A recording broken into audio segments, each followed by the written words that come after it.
오늘로 총선 본투표까지 딱 사흘 남았습니다. 여야는 사활을 걸고 막판 표심 공략에 총력을 기울이고 있는데 패널 4분 모시고 총선 쟁점들 자세히 짚겠습니다. 네, 이현종 문화일보 논설위원, 최수영 정치평론가, 장윤미 변호사, 성치훈 민주당 정치기 부의장 함께합니다. 안녕하세요. 안녕하세요. 안녕하세요. 네, 주제 바로 보시죠. 네, 어제 종료된 최종 사전 투표율부터 보겠습니다. 31.28%, 역대 총선 최고 기록이었습니다. 지난 총선 때보다 4.59%포인트 높았는데 일단 배경 분석부터 들어볼게요. 우선 이게 총선 사전투표가 20대 국회부터 시작됐지 않습니까? 네. 21대, 22대 이렇게 이제 시작됐는데 점점 높아지는 것 같습니다. 이제 아마 실제 전체 투표율의 거의 50%를 거의 뭐 넘어설 가능성도 저는 있다고 보거든요. 예. 그만큼 이제 이번 사전투표 같은 경우는 아무래도 여당이 지난 21대에 비해서 이제 이 사전투표 캠페인에 참여했다. 여기 아마 큰 의미가 있는 것 같아요. 네. 왜냐하면 아무래도 이제 이 사전투표에 대한 불신들이 지금 이제 보수 정당에서 꽤 많았지 않습니까? 예. 그래서 사전투표를 가급적 참가하지 말아야 된다 이런 이야기 있었는데 이번 같은 경우는 오히려 적극적으로 이제 사전투표를 임하는 거, 뭐 이것 자체가 이제 상승 효과가 있었고, 그렇죠. 그다음에 이제 효용감을 국민들이 많이 느끼신 것 같아요. 왜냐하면 본투표일에 이제 휴일을 쉬기 때문에 사전투표를 미리 하는 것이 낫다라는 이제 판단이 있었고요. 예. 근데 또 이번 사전투표 이 전국적 현상을 보면 이미 이제 후보를 정한 지역, 예를 들어서 호남 지역 같은 경우에 여기가 민주당 강세 지역이잖아요. 그렇죠. 거기는 이제 꽤 높습니다. 네. 그건 그만큼 이제 어떤 이 앞으로 남은 며칠간의 어떤 변수 이거 자체에 뭐 필요 없다. 그냥 이제 묻지 마. 일단 뭐 투표를 하겠다. 뭐 이런 이제 의미 같아요. 그런 등등해서 이제 투표율이 꽤 높아진 것 같은데 어쨌건 이거 자체가 전체 투표율 상승으로 이어질 것인지 예. 아니면 본투표할 분들이 미리 그냥 사전투표를 하는 것인지 이거는 좀 더 우리가 본투표를 좀 투표를 봐야 알지 않겠나 싶습니다. 상황을 봐야 되는 부분이고요. 네, 또 사전 투표에 대해 한동훈 위원장과 이재명 대표는 어떤 입장일까요? 먼저 들어보시죠. 지난 2년 동안 윤석열 정권은 과연 국민과 국가를 위해서 할 일을 제대로 했느냐 아니면 이 나라를 국민의 삶을 망쳤느냐를 따져봐야 합니다. 여러분의 이웃들에게 전화하고 문자해서 투표시켜야 합니다. 그게 여러분의 삶을 개선하는 길입니다. 어제 오늘 사전투표율이 올라갔죠. 그 왜 올라갔겠습니까? 원래 저희는 사전투표 잘 안 하지 않습니까? 이제 우리가 얼마나 이런 범죄자들에 대해서 화가 났다는 것을 보여주기 위해서 여러분들이 사전투표장에 나가셨기 때문에 사전투표율이 역대 총선 중 가장 높아진 거 아닙니까? 네, 국민의힘은 민주당 수도권 후보들에 대한 반감이 사전 투표율로 반영된 것이다. 반면 민주당에선 정권 심판을 바라는 유권자들이 적극적으로 투표에 나섰다. 이렇게 상반된, 그러니까 자신들에게 유리한 쪽으로 해석을 하고 있는 거예요. 네, 사실 뚜껑을 열어보기 전엔 어려울 것 같습니다. 누구 예. 말이 맞는지. 그렇죠. 왜냐하면 역대 총선에서는 사전투표율이 이렇게 높이 나온 거는 처음 아니겠습니까? 예. 그러면 과거에는 특히 보수 진영에서 사전투표에 대한 불신이 많았죠. 그 부분이 완전히 불식되진 않았다고 하더라도 사전투표에 대해서 나오기를 또 한동훈 비대위원장이 많이 이렇게 강조하기도 했고 그래서 그분들이 나왔을 가능성이 있습니다. 다만 그런데 지금 뭐 연령별로 사전투표 이 계층이 나눠지진 않지만 예. 지역별로는 통계가 나오고 있지 그렇죠. 않습니까? 가장 많은 지역이 아무래도 호남입니다. 광주, 전남과 그다음에 전북이 뒤를 잇고 있고 가장 낮은 부분은 또 대구 아니겠습니까? 그렇다면 아무래도 이제 정권 심판론과 관련해서 이 사전투표장으로 나오신 분들이 맞다라는 게 지금으로서는 좀 객관적으로 맞을 것 같은 부분이 있고요. 다만 대구 지역이 가장 낮은 투표율을 보였기 때문에 오히려 보수 지지층에서는 그런 본투표에 나가서 우리가 결집력을 보여줘야 되겠다라고 그렇죠. 판단할 가능성도 열려 있어 보입니다. 지금 장은미 변호사께서는 정권 심판론에 좀 무게를 실어주셨는데 지난 말씀하신 것처럼 지난 총선 때보다 지금 사전 투표율이 크게 오른 지역 광주와 전남, 경기, 인천, 서울 등이었습니다. 이렇게 격전지에서 사전 투표율이 유독 오른 거는 어떻게 분석하십니까? 그러니까 저는 이걸 말하자면은 그 야권 강세 지역의 선제 집결이고 예. 여권 강세 지역은 사후 집결이다 이렇게 추세를 봐야 될 것 같아요. 그러니까 왜냐하면 사실은 우리가 지금 여기서 주목해봐야 할 거는 이런 여권과 야권 강세 지역의 의석수 분포를 보면 말이죠. TK, PK하고 강원, 그러니까 이른바 여권 강세 지역이라는 곳이 73석입니다. 근데 호남과 제주를 다 합하면 31석이에요. 그러니까 여기서 최대치가 집결했다 하더라도 실제 의석수는 야권이 훨씬 많은 지역이라는 거죠. 네. 그래서 제가 주목해 보는 거는 물론 이건 4, 5분석으로 봐야 되겠지만 세대별 이게 투표 참여를 봐야 한다. 그러니까 그래서 지금 결국 60대 이상의 투표율은 아무래도 보수에 유리할 것이고, 그다음에 40, 50은 진보 쪽에 유리할 것이라는 분석이 많지 않습니까? 예. 결국 그걸 놓고 봐야 하는데 이번에 흥미로운 조사가 하나 그 중앙선거관리위원회가 반드시 투표하겠냐고 이제 유권자 의식 조사를 물었는데 예. 이번에 반드시 투표하겠다는 분들이 이제 78.9였다 그래요. 사전 투표하겠다는 분들도 40이 넘었다는 겁니다. 그러니까 이런 게 반영된 것 같아요. 근데 흥미로운 거는 70세 이상은 꼭 투표하겠다고 94%였는데 60대는 89, 50대는 87로 점점점 내려갑니다. 그래서 결국에 지금 20대 오면은 50%대로 내려가는데 예. 결국 20, 30대 이 스윙 보터가 말하자면 이번에 어떻게 참여할까 이게 중요할 것 같이 그러니까 지역의 투표율 문제는 조금 말하자면은 그게 어떤 세대 그러니까 의석 예. 차가 있기 때문에 거기에 너무 국한해 보는 거는 조금 우리가 오류를 가져올 수도 있다 이런 분석을 드립니다. 중앙선거관리위원회 자료를 인용을 해주신 거고 지난 3일 민주당의 김민석 총선 상황실장은 이 사전 투표율을 31.3%로 잡고 있다 이렇게 목표치를 제시했는데 이게 어제 실제 사전 투표율과 뭐 거의 일치를 했어요. 예, 공교롭게 소수점까지 거의 비슷하게 나와서 예. 뭐 조작설 아니냐 뭐 이런 이야기도 나왔는데요.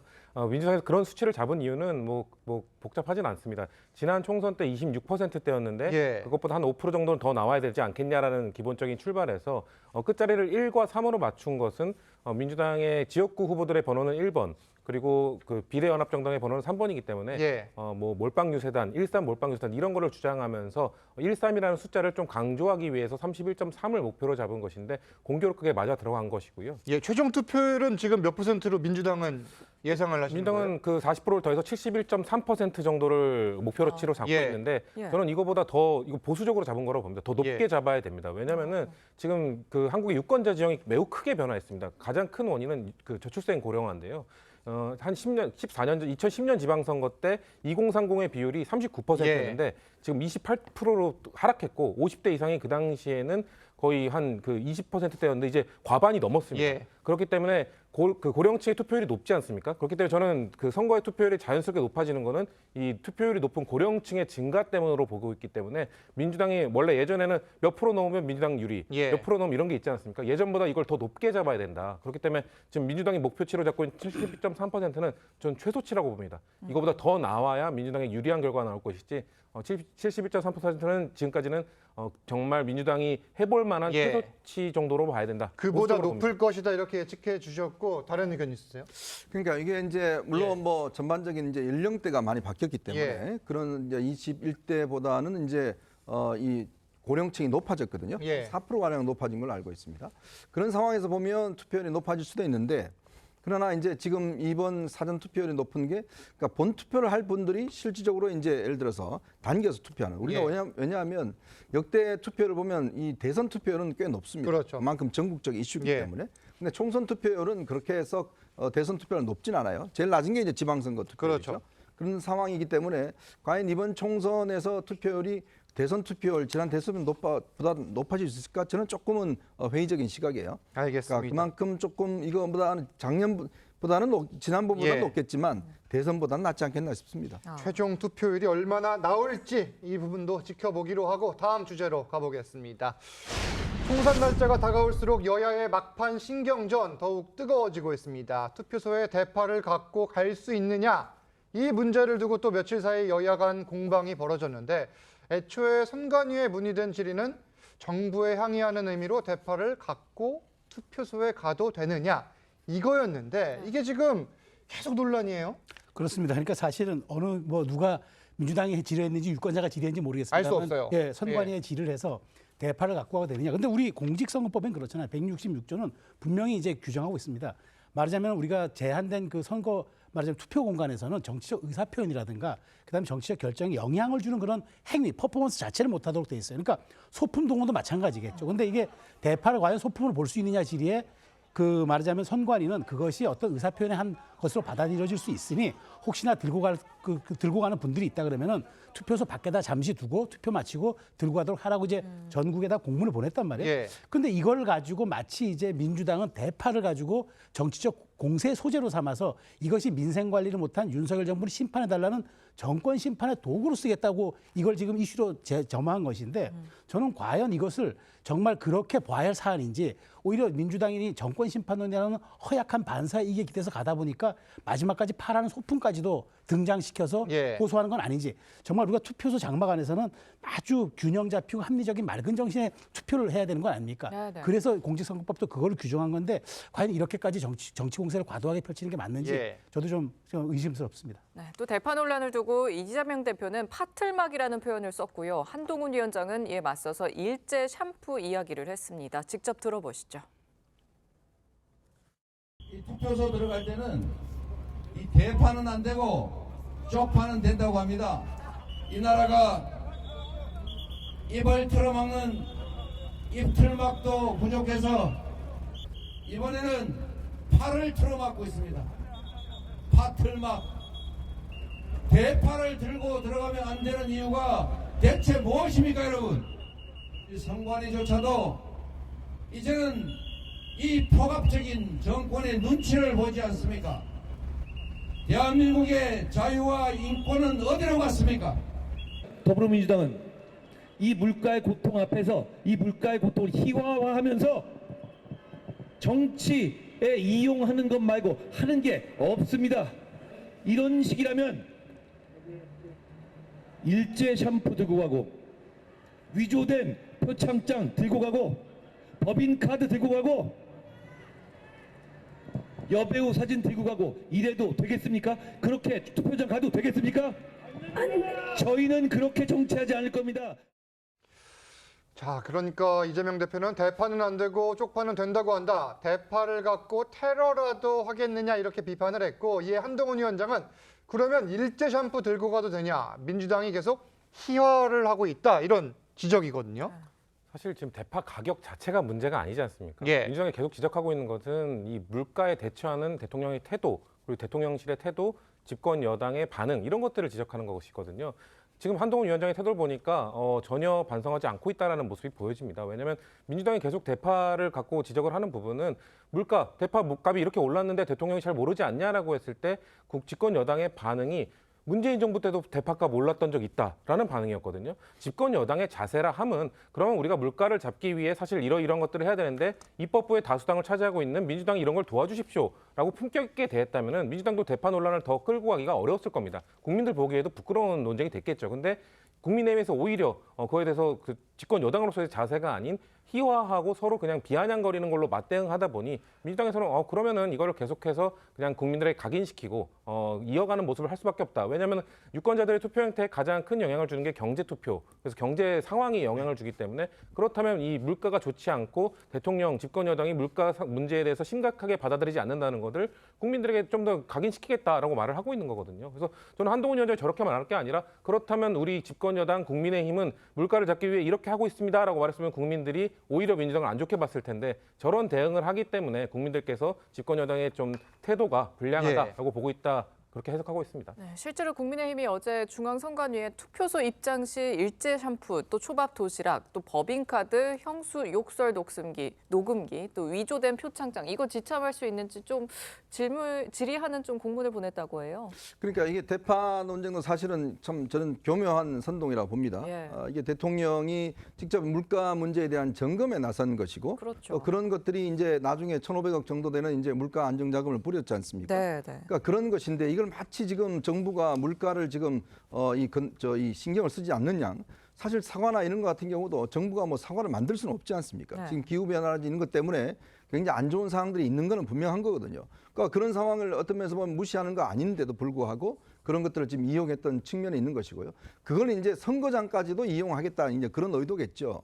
그러니까 뭐 이거 왜 들고 가겠습니까? 아니, 집에서 파를 먹어야지 왜 선거장에 들고 가겠습니까? 예. 결국 논쟁을 이제 붙인 것이고 이제 그런 거기 때문에 우리가요 다른 거는 떠나서 선거장 안에서만큼은 이런 걸 하지 말아야 됩니다. 왜냐하면 그렇기 때문에 이 선거장 안에는 뭐 일본 달려 있다든 이런 거 옷도 입고 가지 않잖아요. 예. 그만큼 선거라는 게 자유로운 분위기에서 어떤 영향을 받지 않는 분위기에서 지금 투표를 해야 된다는 것인데 그 문제에 이제 대파 논쟁을 지금 끌고 가니까 그렇다면 거기 갈 때 뭐 샴푸라든지 뭐 이런 거 다 들고 가도 그러면 그게 어떤 지지의 상징처럼 되는 것인지 그러니까 이런 것들이 이제 논쟁이 붙어버린 것인데 정말 저는 쓸데없는 논쟁을 지금 이 민주당에서 이거를 예. 제기를 했다라는 생각이 들어요. 정말 선거라는 거는 마지막 투표소만큼은 국민들이 아무런 영향 없이 자기 자신의 자유의지에 따라 투표할 수 있는 그런 분위기를 만들어야 되는 게 당연한 거 아니겠습니까? 예.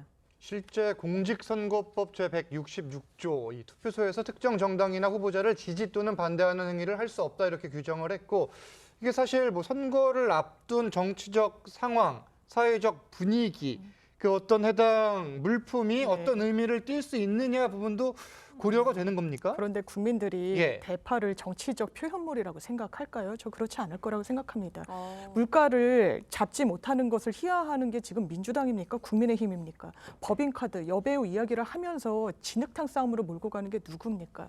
지금 국민들이 이게 농담인 줄 알았다는 거예요. 기본적으로 굉장히 화가 나 있습니다. 뭐 누군가 뭐 마트에 들렸다가 장바구니를 들고 투표장에 들어가는데 선관위에서 내놓은 가이드라인을 보면 그 투표장에 들고 못 들어가게 하겠다는 겁니다. 한켠에 치우라는 겁니다. 왜요? 정치적 표현물이라고 판단하기 때문입니다. 그렇게 국정 운영에 자신이 없습니까? 대파 보면 거기에 줄 서 있는 유권자들이 국민의힘 뽑으면 안 되겠다 이렇게 생각할까요? 그 정도로 국민들 수준이 낮지 않습니다. 그런데 이런 논란을 오히려 더 키우고 이런 부분 뭐 민주당이 법인카드, 여배우 이런 이야기로 대응하는 게 이게 국정 운영을 하는 집권 여당의 태도가 돼서는 되겠습니까? 저는 안 그래도 화난 유권자들 마음에 우리한테 대파도 못 들고 가게 한다고? 그럼 디올백 들고 가게 하겠다. 그리고 대파를 가방에 그려갖고 들어가시더라고요. 이건 된다고 하니까요. 이게 무슨 코미디 같은 상황입니까? 그러니까 그게 지금 예. 뭐 예를 들어서 뭐 민주당의 어떤 공작이 아니라 선거사무소 앞에 대파 떡 넣어놓고 사진 찍어서 돌리고 그다음에 그런 것들을 하나의 상징처럼 들고 가는 것들이 자신들이 선동한 거 아니겠습니까? 그래서 그거를 선관위에서는 그런 식으로 하면 선거에 영향을 미친다라고 하면서 못하게 한 거 아니겠어요? 예. 그렇게 자기들이 선동을 이렇게 기본적으로 해놔놓고 그거가 문제가 되니까 또 그거를 문제가 된다라고 지금 이야기를 하고 있는 거 아니겠어요? 그거야말로 선거를 투표장마저도 이런 선동의 도구로 예. 사용하고 있다. 이런 거 아니겠습니까? 일단 대파와 관련된 질의를 선관위에 누가 했는지는 현재까지 확인이 되지 않고 있는데 이 뭐 대파와 샴푸, 대파와 초밥 등이 공방이 벌어지면서 유권자들은 이 상황을 어떻게 보고 있을지 이제 투표를 통해서 또 일부 나타날 것 같고 지금 전현직 대통령의 행보도 주목되고 있습니다. 먼저 문재인 전 대통령 부부가 김어준 씨와 탁현민 전 의전 비서관이 인천에서 개최한 행사가 있었는데 여기에 참석을 했고 문 전 대통령은 퇴임 뒤 잊혀진 사람이 되고 싶다고 말한 바가 있는 상황에서 이 행사 참석으로 또 여러 말들이, 이야기들이 나오는 상황이에요. 그렇습니다. 그러니까 우리가 그러니까 전직 대통령, 특히나 바로 직전의 대통령 같은 분들이 정치 상황에 대해서 매우 제한적으로 언급하거나 아주 말하자면은 우회해서 아주 소극적으로 언급하는 이유가 그거 아닙니까?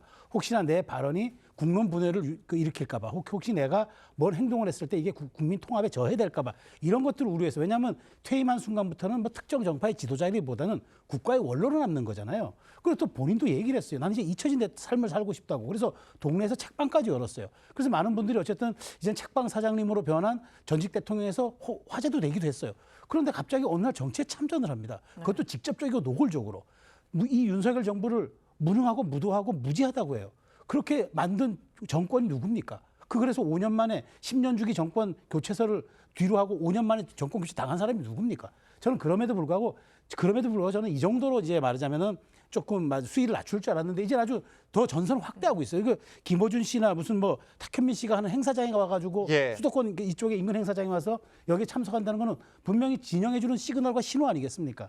그런 측면에서 문 전 대통령의 이런 행보가 광폭으로 지금 확대되는 걸 이걸 어떻게 설명해야 됩니까? 저는 국가 지도자의 품격으로서 원로로서의 품격으로서 다시 한번 이 문제를 제기하고 싶어요. 네, 이 자리에서 문 전 대통령은 이번 총선에 대해서도 의견을 직접 밝혔습니다. 들어보시죠. 현 정부를 좀 정신 차리게 해야 하는 그런 선거라고 생각해요. 그래야 우리 국민들께 희망을 드릴 수가 있죠.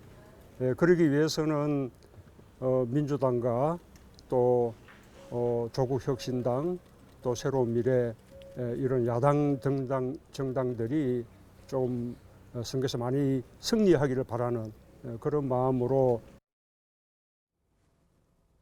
자, 이제 지난 5일에 문 전 대통령이 한 말인데 지금 뭐 선거로 현 정부를 정신 차리게 해야 한다. 강하게 비판을 하고 있고 이런 비판에 대해서 최수영 평론가님께서는 또 강한 또 재비판을 해주신 건데 어떻게 보세요? 이 상황? 저희가 말씀드리고 싶은 거는 예. 잊혀지고 싶다고 한 대통령을 잊혀지지 않고 끌어낸 게 누구냐는 겁니다. 국민의힘, 윤석열 정부 아니냐고 반문하는 겁니다. 사실 잊혀지고 싶은 문재인 대통령이 이렇게 발언하시는 모습을 보고 놀랐던 거는 사실 저희 뭐 같이 일했던 사람들이나 예. 민주당 지지자들도 놀랐습니다. 왜냐하면 우리가 알고 있는 문재인 대통령의 성품상 이런 발언을 잘 안 하시고 행보를 잘 안 하시거든요. 그러면 내부에서 어떤 이야기가 나오냐? 오죽하면 나오셨겠냐? 오죽하면 발언을 하셨겠냐? 이런 얘기가 나옵니다. 무슨 얘기냐면은 이 지금 국민의힘이나 보수 진영에서 이야기하고 있는 것은 예. 대통령이란 것은 특정 진영을 대표해서 특정 진영의 후보로 당선된 사람이긴 하나 전국 국민 모두의 지도자였기 때문에 중도적 행보를 보이고 국가 원로로서의 모습을 보이는 게 바람직하지 않냐라는 비판 지적 아닙니까? 그렇다면은 과연 윤석열 정부가 윤석열 대통령이 국민의힘이 문재인 대통령을 전직 대통령 원로로서 대우를 해줬냐는 거죠. 예. 계속해서 뭔가 가짜 평화를 했다, 가짜 외교를 했다, 경제를 망쳤다. 그러면서 지금 최근에는 또 통계 조작 그 전 강신욱 그 통계청장 무혐의 결론 나지 않았습니까? 그런 모습들, 문재인 정부가 마치 국가를 망치기 위해서 국정 운영한 것처럼 몰아갔던 국민의힘이 문재인 대통령이 참다 못해 이런 발언을 하신 것에 대해서 지적하실 자격이 있나? 그리고 저는 하나만 더 참고로 예. 문재인 정부 후반부에 청와대에 함께 계셨잖아요. 예, 그렇기 그렇죠? 때문에 더 예. 사실 요즘의 행보가 더 놀랍습니다. 더 놀랍다, 그래서. 절대로 예. 움직이실 분이 아닌데 얼마나 화가 나셨으면 저렇게 움직이실까라는 생각이 있는 것이고요. 저는 국민의힘에 되묻고 싶은 것은 그렇게 나라를 망친 대통령이라면 이렇게 행보하는 거 선거에 국민의힘에 도움이 되는 거 아닙니까? 그렇다면 왜 문재인 대통령의 행보에 대해서 그렇게 자중하라고 지적하시는지 전 반문하고 싶습니다. 얼마나 화가 나셨을까 이렇게 얘기를 하셨는데 사실 국민의힘은 잊혀지고 싶다던 발언은 허언이었다. 자중하라 이런 반응까지 보이고 있거든요. 그렇죠. 처음부터 본인이 잊혀지고 싶은 게 아니라 처음부터 뭐 했습니까? 책방을 만들었지 않습니까? 예. 거기에 많은 민주당 뭐 관계자들 와서 매일처럼 무슨 성지순례처럼 한 그런 포인트를 만들어줬잖아요. 네. 그때부터 이미 저는 계획돼 있었던 것이다. 무슨 뭐 참다 뭐 나왔다? 이미 나오려고 했던 겁니다. 왜 책방을 만들었겠습니까? 전직 대통령의 그런 정치적인 책방을 만들어서 많은 지지자들 전부 다 성지순례처럼 전부 다 다녀가게 하면서 네. 결국 이런 상황을 만들기 위해서 한 거 아닌가요? 결국은 자신의 어떤 정책 영향력을 계속 발휘하고 싶은 것들을 이런 방식을 통해서 이렇게 나온 것인데 우리가 예. 전직 대통령을 예우에 관한 법률도 있습니다. 그 법률을 만든 게 왜 만들었겠어요? 지금 미국도 같은 경우도 보면 저렇게 노골적으로 나와서 이렇게 이야기하지 않습니다. 그만큼 전직 대통령을 예우하는 것은 국가의 지도자로서 예우를 하는 거예요. 예. 현실 정치는 현실 정치인들에 맡겨두고 거기서 판단하게 만든 것이고 그리고 전 정부가 잘못한 건 있으면 당연히 검찰이나 수사를 해서 판단해야 되는데 그거 잘못했다라고 본인이 나와버리면 예. 그럼 앞으로 전직 대통령들이 전부 다 나와서 해버리면 이 정치판이 어떻게 되겠습니까?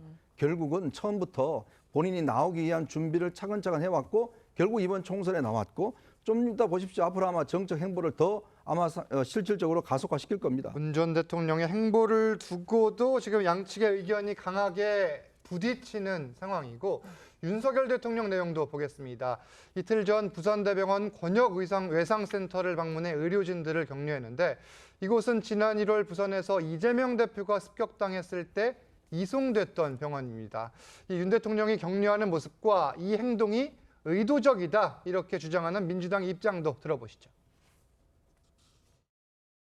또 이 부산대병원 원역외상센터가 대한민국에서 17개 센터 중에 가장 훌륭한 그런 외상센터로 잘 알고 있습니다.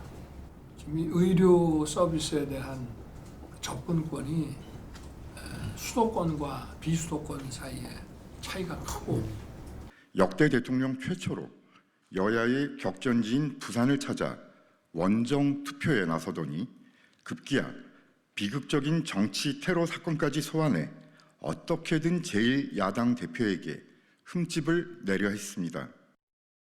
자, 일단 윤 대통령이 의정 갈등 상황 속에서 찾은 병원인데 이재명 대표가 비습 당시 이송됐던 병원이다 보니 이 헬기 이송 논란이 떠오를 수밖에 없다. 지금 이렇게 민주당은 지적을 하는 겁니까? 당연히 정치적인 행보죠. 전직 대통령이 선거운동하는 게 문제입니까? 현직 대통령이 선거운동하는 게 문제입니까? 후자가 문제입니다.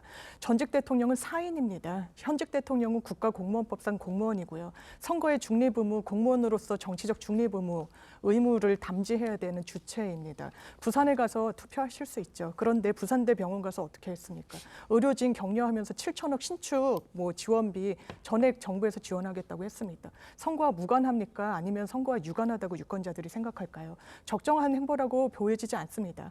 부산에 마침 무슨 행사에 참여할 그런 필요성이 있다라고 하는데 유사한 행사 지난번에는 차관이 참석했었거든요. 이런 행보까지 다 포함해서 유권자들이 이번에 심판하실 거라고 생각합니다. 네, 지금 현직 대통령의 이런 행보가 더 문제다라고 지적을 해주셨는데 전현직 대통령들의 이런 행보들 저희가 다 짚어봤거든요. 총선 표심에는 어떤 영향을 미칠까요? 글쎄요, 저는 뭐 문재인 대통령 같은 경우 지금 PK 쪽 지역들 나서고 있잖아요. 네. 근데 오히려 저는 지금 거기에 나서고 나니까 민주당의 내부 갈등이 일어요. 이른바 이문 갈등이 생기는 겁니다. 그러니까 예. 민주당 이재명 대표 지지자들이 왜 왔냐, 뭐 여기에서도 당신 뭐 다른 거 꿍꿍이 속에 있는 것 아니냐 이런 식으로 지금 얘기를 하기 때문에 네. 저는 오히려 표 확장성보다는 말하자면은 민주당의 지지층에게만 민주당 영향을 끼칠 것 같고 예. 중도 표심에는 크게 영향이 없을 것 같아요. 근데 다만 문재인 전 대통령의 이런 것들이 이번 총선 이후에 오히려 사후 정치적 영향력을 아하. 발휘하는 저는 기반이 될 거라고 예. 보고요. 그다음에 이제 윤석열 대통령 같은 경우는 그렇습니다. 사실 부산 7항만 부두개 소식에 간 참에 식목이라고 이제 계속 요즘 릴레이로 병원 방문하고 있지 않습니까? 근데 네. 부산을 가면 뭐 부산에서 가장 큰 병원을 갈 수밖에 없잖아요. 여기가 외상센터로는 가장 큰 병원이기 때문에 네. 방문을 했는데 공교롭게 이제 이재명 대표가 여기서 이제 헬기 응급 의송 논란이 있다 보니까 뭐 의도한 게 아니냐는데 대통령이 그런 것까지 해서 의전과 일정 계획을 짜겠습니까? 다만 저는 어쨌든 대통령이 지난 엑스포 때문에 예. 부산의 민심이 많이 좀 상처받은 걸 위무하기 위해서 공을 들이고 있다라고 보는데 이걸 직접적으로 노골적으로 선거 개입으로 반영하는 데는 저도 사실 반박의 여지가 많습니다. 아니, 그러면 이거 좀 물어볼게요. 조국 혁신당에 대해서 문재인 전 대통령이 계속 이야기를 하잖아요. 이 반발이 있고 또 민주당 일각의 지지자들이 이 부분은 어떻게 보세요? 문재인 대통령의 입장에서는 지금 예. 조국 혁신당뿐만 아니라 새로운 미래도 언급을 하지 않았습니까? 그렇죠. 그런 이유가 아무래도 문재인 정부 때 몸담았던 분들이 지금 세 개의 정당에 골고루 퍼져서 지금 출마를 한 상황이기 예. 때문에 그거 하나하나 그렇기 때문에 지금 문재인 대통령이 뭔가 전직 대통령으로서 선거에 개입한다는 뭐 그런 느낌보다 본인의 소속 정당이었던 민주당을 뭔가 지지해 준다는 느낌보다 본인과 함께 일했던 사람들 그런 사람들에 대한 지지의 메시지를 보내고 있는 것이기 때문에 사실 그래서 뭐 지금 민주당 뭐 강성지층 일부에서는 그에 대해서 비판하고 있는 이유가 그러니까요. 다른 목적 뭐 친문의 결집을 위해서 예. 이런 거 아니냐 이런 것보다 그 말씀하신 조국 혁신당과 새로운 미래 그거를 왜 언급하냐 예. 그거에 대해서 지적하는 겁니다. 근데 문재인 대통령께서는 당연히 그 세 정당을 골고루 말씀하실 수밖에 없죠. 그거에 대해서는 다 이해해야 된다고 생각합니다. 네, 계속해서 과거 발언으로 연일 비판받고 있는 민주당 김준혁 후보를 둘러싼 내용들 짚겠습니다. 이번엔 이 친일파 이완용이 만든 최초의 유치원이 경성 유치원이다 이런 이야기를 한 것으로 전해지면서 논란이 되고 있는데 이게 뭐 이 내용뿐만 아니라 여러 가지가 계속해서 나오고 있거든요. 정리를 좀 해주세요. 유치원이 친일파다. 예, 그러면 김준혁 후보자 혹시 자녀가 있는지 모르겠지만 자녀들은 유치원 안 다녔나요? 저는 정말 이분의 이 발언의 어떤 이 내용뿐만 아니라 인식 자체가 도대체 어디까지 이게 문제가 되는 건지 정말 가늠할 수가 없습니다. 아니 대한민국에 그럼 일제시대에 만들어진 거는 다 친일이에요? 거기 가면? 유치원 가면 친일이고 국민학교 다니면 저는 국민학교 다니는데 국민학교 다니면 친일인가요? 정말 황당한 주장들을 저렇게 책에다 썼다는 건데 지금 벌써 유치원 총연합회에서 8일 날 지금 또 전국적인 집회를 한다는 거 아니겠습니까? 예고를 했습니다. 도대체 사고방식도 그렇고 역사를 인식하는 방식도 그렇고 무조건 일본에서 뭘 하면 뭐 최근에 조정래 작가인가요? 그분은 일본 유학파는 다 친일파다 뭐 이런 주장까지 하는데 비슷한 이야기지 않습니까? 결국 일제시대에 만들어진 거고 이승만 대통령이 만들어진 거면 이거는 뭐 친일한 거다라고 하는 프레임들 기승전 그럼 친일 이런 이야기를 한다는 게 그러니까 이게 참 우리가 일반적인 국민적 상식 저는 국회의원이 그렇다고 봅니다. 상식을 가진 분들이 국회의원을 해야 된다고 보는데 과연 이분이 그동안 했던 여러 가지 이야기들이 우리 국민적 상식과 맞는 이야기인가요?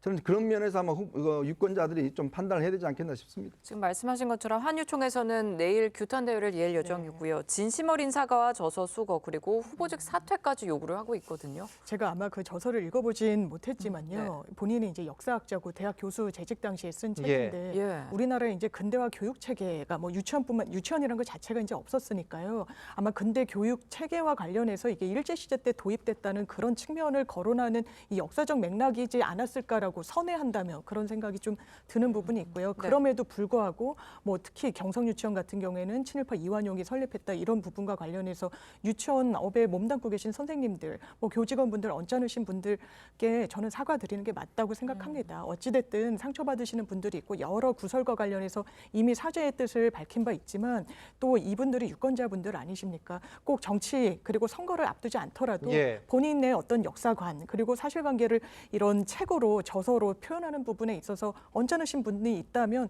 정치인으로서는 사죄 드리는 게 맞다 생각합니다. 사과를 해야 한다. 사죄를 해야 한다 이런 지금 설명인데 지금 김준혁 후보는 사퇴할 생각이 없어 보입니다. 뭐 없어 보인다기보다 없어요. 끝까지 이제 완주를 하는 건데 이게 지금 민주당 속내는 어떻습니까? 총선 전체 판세에는 영향이 없다고 보는 거죠? 판세에 영향이 없을 수는 없죠. 없을 수는 근데 없다. 당내에도 다양한 의견이 있습니다. 근데 일단 지금 해당 지역이 1대1 구도입니다. 국민의힘 후보의 이수정 후보와 1대1 구도이기 때문에 후보직 사퇴나 거취 문제가 결정될 경우에 무투표 당선, 수도권에서의 특정 정당의 무투표 당선은 사실상 유례가 없기 때문에 그런 거에 대한 민주당의 책임에서 자유로울 수 없고 부실한 공천, 부실한 심사 이런 거에 대해서 책임이 자유로울 수 없기 때문에 당으로서 매우 곤혹스러운 입장입니다. 근데 그 여론조사 공표 마지막 날 나왔던 양 당의 판세 분석 결과를 보면 격전지가 대충 한 50개 정도 비슷하게 나오지 않았습니까? 그런 걸로 봤을 때 당 일부에서는 그런 격전지들을 고려했을 때는 이 후보의 거취를 고민해야 된다. 왜냐하면 김준혁 후보 같은 경우는 지금 이화여대 동문이라든지 한유총이라든지 이렇게 조직적으로 지금 반대를 하는 분들이 있기 때문에 이거는 전국적으로 지역구 선거에 나간 분들에게 영향을 줄 수 있다. 그렇기 때문에 이거에 대해서는 좀 더 당이 고민을 해야 되지 않냐는 의견이 있는데 앞서 말씀드린 이 책임에서 자유로울 수 없는 그 문제가 더 크다고 보는 그 의견이 좀 주류적 시각이기 때문에 그래서 참 이러지도 못하고 저러지도 못하는 상황이라는 게 올바른 해석인 것 같습니다. 네, 오늘 국민의힘에서는 논란의 후보들이 민주당의 방치 아래 버티기에 돌입했다 이렇게 밝혔는데요. 김 후보는 그런 가운데 그저 역사 왜곡 막말 선동꾼일 뿐이라고 또 맹비난을 했어요. 어떻게 들으셨어요? 그러니까 이분이 역사학자잖아요. 역사학자는 무엇을 얘기할 때 역사적 고증, 그다음에 그 논거들을 가지고 얘기를 해야 되잖아요. 근데 이분은 아주 파편적인 그런 것들을 가지고 자기만의 해석을 해가지고 그걸 가설로, 그걸 사실로 얘기를 합니다. 그러다 보니까 왜곡이 되고 날조가 되잖아요. 역사학자로서도 지금 그런 평가를 받고 있는 분이 만일 국회에 간다고 생각을 해보십시오. 국회는 정쟁의 말하자면 한복판에 쓴다고 했을 때 이분은 어떻게 더 왜곡하고 어떻게 더 스피커 노릇을 할지 알 수가 없는 거예요. 그래서 그 사람의 과거가 결국 그 사람의 미래입니다. 그런 측면에서 지금 국민의힘이 정말 자격 없는 후보라고 얘기하고 있는 거고요. 저는 이렇게 봅니다. 지금 민주당이 아마 이제 그 김부겸 선대위원장이 그랬어요. 이제 국민의 선택을 기다릴 수밖에 없다라고 한 거는 이제 버티기 끝까지 하겠다는 건데, 자 보십시오. 이쪽 지역은 워낙 그런 강세 지역이라 설령 이 후보들이 이긴다고 쳐도 지금 말하자면 아까 얘기한 대로 수도권에서 각종 접전을 벌이고 있는 지역들, 나비 효과 생각 안 합니까? 말하자면은 그쪽에는 약간 진앙지가 된다 하더라도 영향이 작다 쳐도 나머지 쪽에는 파급력이 엄청나게 일으킬 수 있어요. 더더군다나 지금 민주당은 자신들이 잘해서 정권 심판론이 나온 게 아니라 반사이게 정권 심판, 허약하기 짝이 없는데 여론조사 공표 금지 기간 안에 이게 데이터 나오지 않는다 하더라도 도도한 민심의 저류가 그 모래성 밑을 흐르면요, 모래성 금방 허물어질 수도 있습니다. 아마 그런 점들이 아마 나흘 남은 선거에서 우리가 관전 포인트로 봐야 하지 않을까 싶어요. 이게 지금 경합 지역을 조금 전에 인용을 해주셨는데 민주당뿐만 아니라 국민의힘도 이제 자체적으로 경합 지역에 대해서 앞서서 공식적으로 이야기한 바가 있고 이 논란이 실제 어떤 영향을 미칠지는 좀 지켜보기로 하고, 논란을 낳은 또 다른 후보 보겠습니다. 편법 대출 의혹을 받는 이 민주당 양문석 후보인데 사전투표 둘째 날인 어제 정권 심판론에 힘을 실었습니다. 내용 들어보시죠. 우리는 대통령을 뽑았습니다. 왕을 뽑지 않았습니다. 왕 노릇하는 윤석열 정권 심판해 주십시오.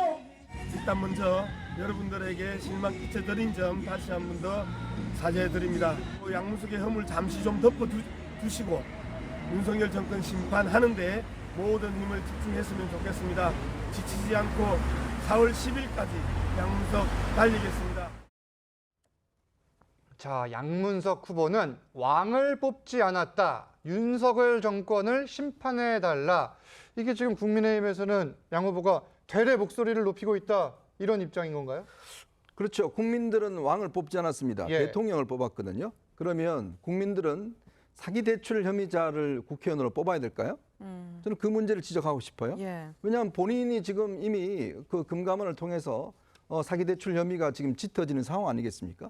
그러니까 본인도 마찬가지잖아요. 그럼 대통령을 예를 들어서 왕을 뽑지 않았다 이야기를 하면 그럼 국민들은 국회의원을 사기 대출 혐의를 해서 있는 사람을 뽑아야 되는 건가요? 뽑아서 그럼 국회에 가서 앞으로 이런 거 다 그냥 합법화 시키는 사람을 뽑아야 될까요? 이런 거 보도한 언론들을 전부 다 징벌적 손해를 입혀서 보도 못하게 하는 그런 국회의원을 뽑아야 될까요? 똑같은 이야기지 않습니까? 지금 뭐라 그랬습니까? 본인이 국회에 들어가서 가장 먼저 할 일이 뭐라고 그랬어요? 징벌적 언론에 대한 손해배상 청구를 하는 법을 만들겠다고 그랬잖아요. 그거 왜 했겠습니까? 왜 이런 거 보도해? 나 이제 좀 하려고 했는데 언론들이 왜 이런 거 보도해? 그러니까 언론에 입을 막겠다 이거 아니겠습니까? 예. 좀 본인한테 되돌아보셔야 될 것 같습니다. 네, 양문석 후보는 흠은 잠시 덮어달라는 말까지 했는데 근데 아파트 매매가가 실거래 최고가보다 3억 5천만 원이나 높은 금액인 것으로 알려졌거든요. 이것 때문에 지금 국민의힘에서는 이렇게 해도 매매하는 신용만 하는 거 아니냐 이런 말들이 네. 나와요. 실제로 팔 생각 없는 거 아니냐 이렇게 예. 의혹 제기를 하는 것 같아요. 내놓은 가격 말하는 거예요. 왜냐하면 지금? 직전 예. 이제 실거래가를 봤더니 한 3억 정도가 덜 했는데 그거보다 그렇죠. 한 3억 5천을 높여서 했으니까. 근데 지금 객관적으로는 그럴 수 있는 처지가 아닙니다. 왜냐하면요. 이 대출 약관상 새마을금고에서는 일시 다 상환받겠다 그랬어요. 그게 11억 정도 되지 않습니까? 예. 이자를 어느 정도는 갚았는지 모르겠지만 그걸 일시 상환하려면은 이 집을 처분할 수밖에 없고요. 그렇다면 처분하지 않고 다른 방도를 마련할 수 있느냐? 그렇지도 않습니다. 왜냐하면 새마을금고가 10억 대출을 일으킬 때 이 잠원동 아파트를 근저당으로 이 담보로 제공받았거든요. 그러면 만약에 그 돈을 일시에 현금화해가지고 상환하지 못한다? 그럼 경매 붙이는 겁니다. 부동산 지금 뭐 시세며 거래에 얼어붙어 있는 상황에서 경매 한 번, 두 번 유찰되면요. 가격이 뚝뚝 떨어지거든요. 그래서 본인이 정말 이렇게 높여서 냈는지부터 사실관계 확인이 좀 필요하고 실제로 높였다고 하더라도 이건 금방 좀 철회할 수밖에 없는 그런 사정인 건 맞는 것 같습니다. 지금 이른바 뭐 양문석식 대출을 전수 검사할 가능성이 있다 이런 보도도 나오고 있는데 지금 이 내용이 이슈가 그러면 선거를 앞두고 계속 쟁점으로 갈 걸로 보세요? 어떻게 예측하십니까? 그렇습니다. 그러니까 쟁점이 되겠죠. 근데 예. 이게 이제 어떤 영향을 끼칠 것인가를 봐야 되는데 예.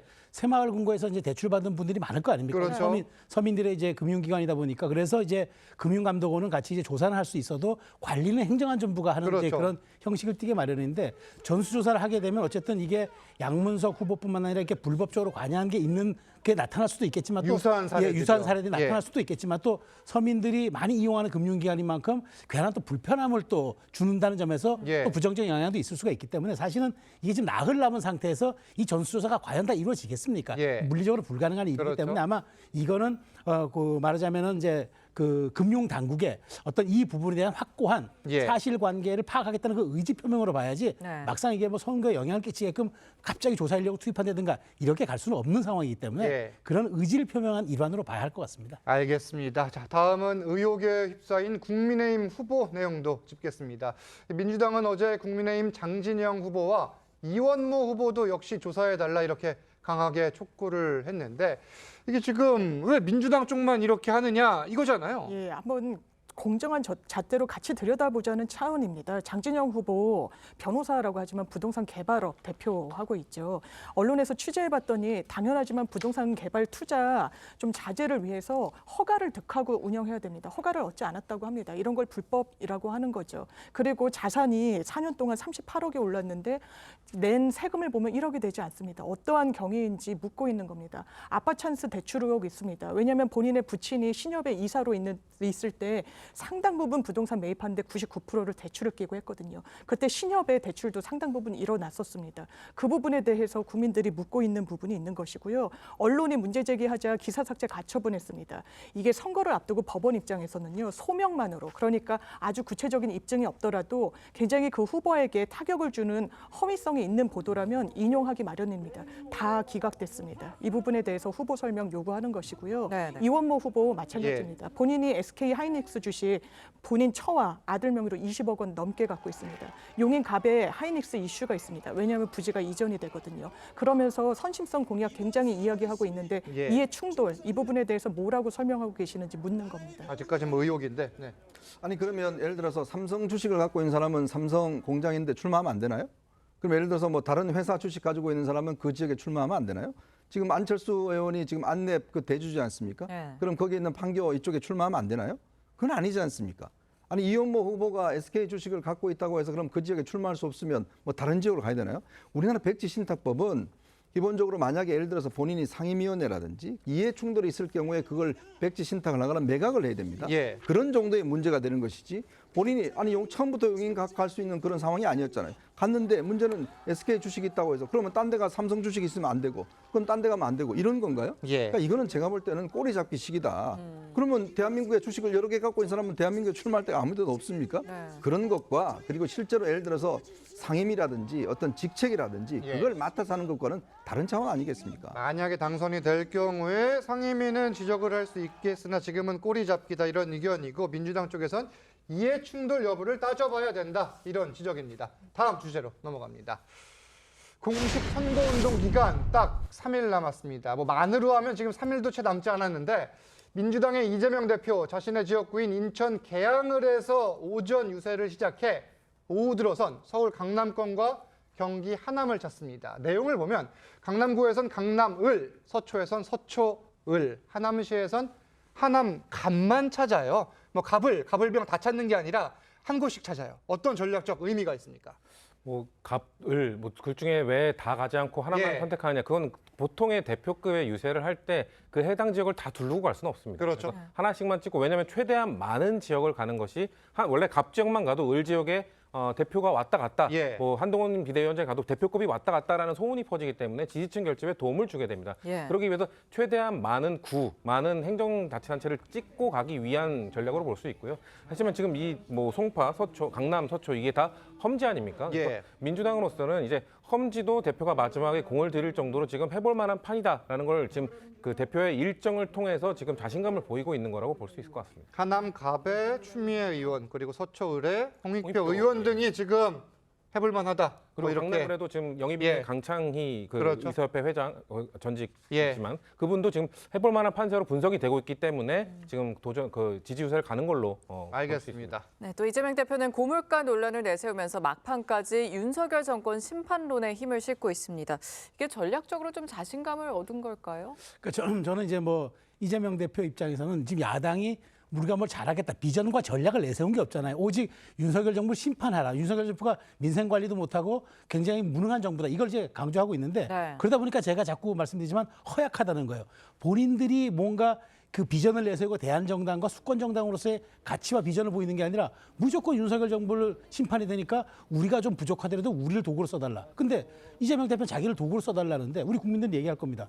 회초리는 들고는 싶은데 근데 이 회초리가 오염된 회초리 아닌가? 이 회초리가 도덕적이고 윤리적이고 정치적으로 우리가 들어서 과연 우리가 때렸을 때 효과가 있을까?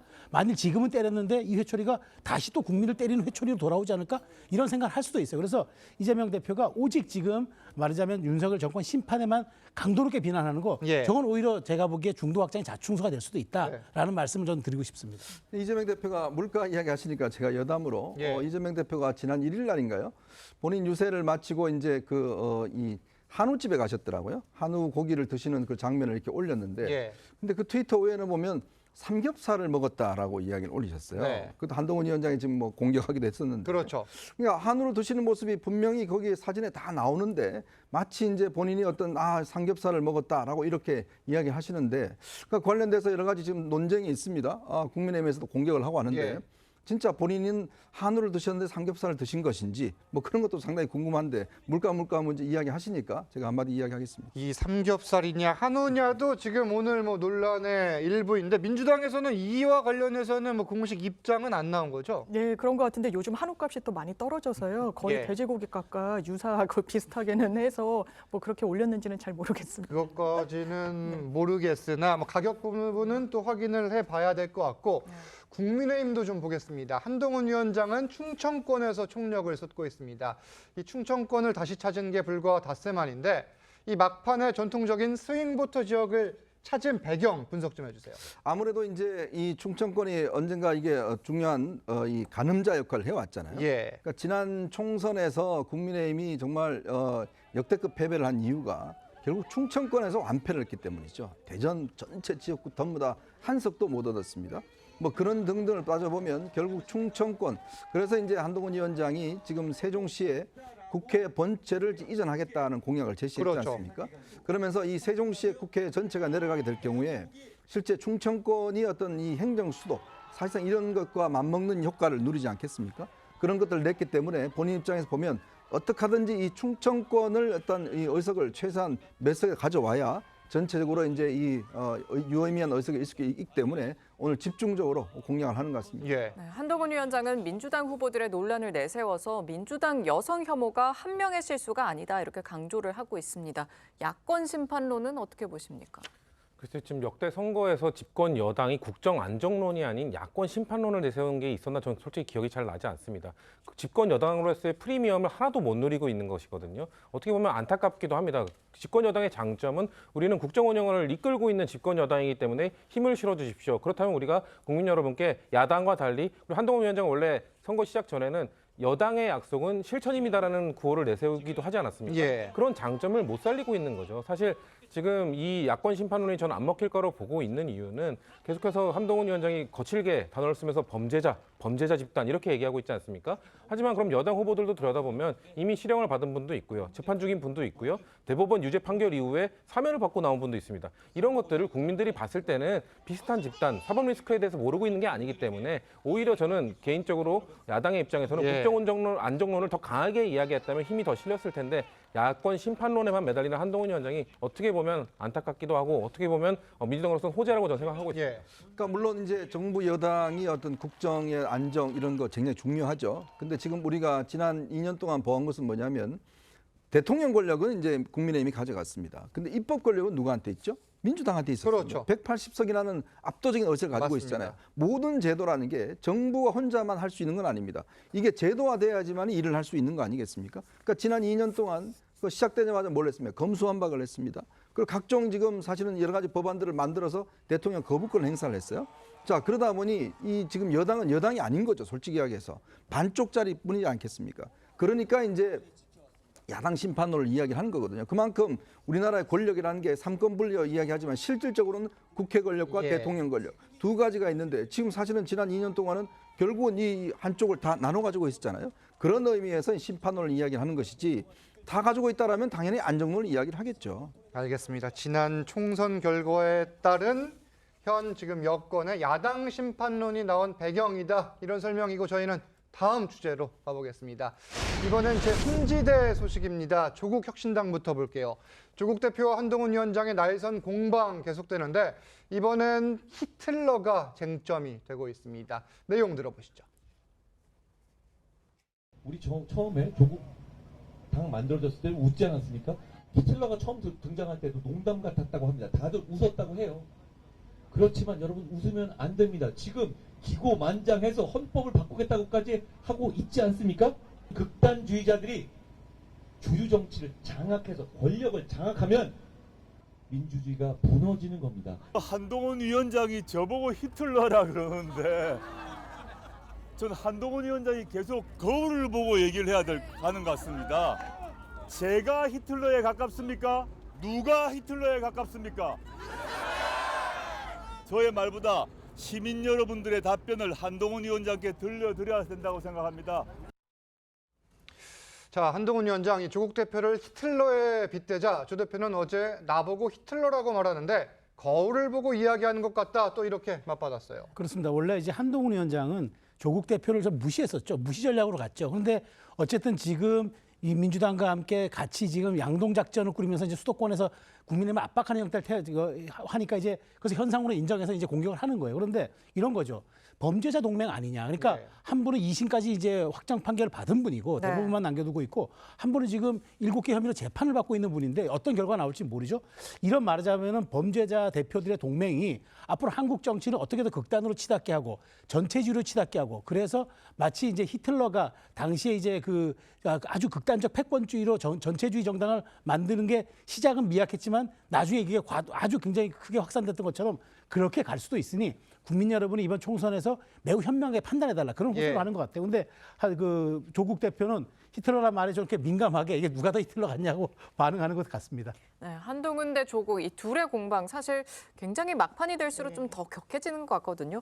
좀 이유가 뭐라고 보십니까? 일단 붙고 있는데 이거는 뭐 명확하지만 한동훈 장관 손해예요. 한동훈 비대위원장. 왜냐하면 집권 여당의 대표예요. 조국 전 장관은 뭐 장관이었다고는 하지만 신생정당의 대표에 불과합니다. 그런데 공방을 주고받을 때 구도상 이게 말싸움으로 번지면은 한동훈 비대위원장이 불리한 거고요. 이렇게 이야기합니다. 조국 혁신당 극단적이다. 그러니까 조국 대표가 뭐라고 얘기합니까? 비밀번호 27자리 갖고 있는 사람이 더 극단적이다. 그럼 또 말문이 막히는 거죠. 더 공방을 주고받지도 못합니다. 나아가서 범죄자 집단이다라고 공방을 하니까 예. 당신들 자백하는 거냐라고 이야기합니다. 왜냐하면 손준성 검사 유죄 판결 받으면서 법원이 꾸짖었거든요. 검찰의 중립성을 오염시켰다고요. 가장 붙어 있는 게 사실 한동훈 당시 검사 아니겠습니까? 그러니까 또 말문이 막히는 이런 공방을 저는 왜 자초해서 예. 주고받는지 이해가 되지 않습니다. 알겠습니다. 뭐 지금 뭐 이낙연 공동대표 그리고 이준석 대표 소식 등도 있는데 저희가 지금 삼지대 이야기는 많이 하고 있지는 못하지만 이들이 얼마나 득표할지도 지금 향후 영향을 많이 미칠 것 같아요. 그렇죠. 지금 특히 이제 이낙연 대표 같은 경우는 예. 이제 광주에서 그렇죠. 지금 뭐 열심히 이제 선거 운동을 하고 예. 계시고 또 이준석 대표는 지금 이제 화성을에서 예. 지금 사실 공영훈 후보와 굉장히 이제 아마 각축전을 벌이고 예. 있지 않습니까?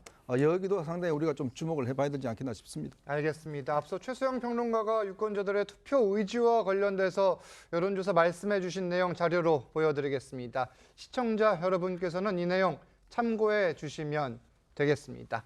네, 정치권 쟁점은 여기까지 짚고 저희는 다음 순서로 가보겠습니다. 감사합니다. 감사합니다. 감사합니다.